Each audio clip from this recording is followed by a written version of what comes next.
Describing Lance in 5 words or less, I would use giving, family, and old soul. Humble and unassuming. Bigger than life. Patriot. Honest. He had a really big heart. He was a great guy. I met Lance in 1978. We owned and operated a nightclub together. It was called Papa Joe's. Lance took care of problems for the mafia. Lance took care of problems for the government. He was a freedom fighter.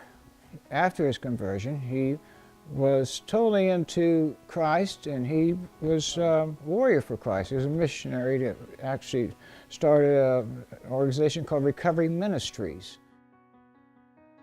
What made me remember Lance the most was truly his love of the Lord and his ability to use that to guide his life. Lance was an amazing man who had the ability to reach out to people without even reaching out, who showed love at every step. It's hard to explain because when you were around him, it was okay to be you, even if he didn't agree. Never left the room with you where he did not say God bless, and he had this sparkle in his eye that to this day I can see it. He was so generous.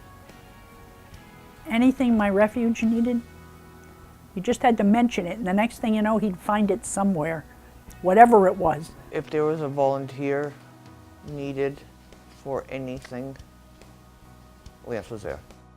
He did the food pantry, he did AA meetings, he did veteran support groups, he helped homeless people, he donated to shelters, he donated to animal refuges, anything that needed help, whether it be financial or physical or spiritual or emotional support, he had no problem being there.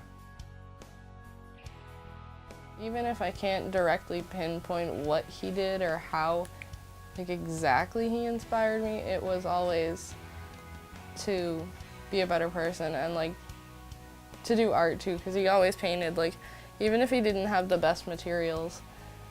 Such a genuine person, honestly. I don't think he could ever lie to anybody. Like every other person he met, I feel like he changed me for the better, just to be a better person, a more giving person, a more genuine person, and not to live off of material things, even if he was definitely a bit of a hoarder. You could tell that none of it really meant anything to him, because if someone needed something, he'd just give it to them. Mr. Westcott made a cross that he puts, that every year on April 14th, the day he passed, I go out to his gravesite and I put the cross down, and it's 2 feet long. I put it on his grave, and every October on his birthday, it's October 25th, I'll go out and I'll bring it back in so it doesn't stay out there all winter.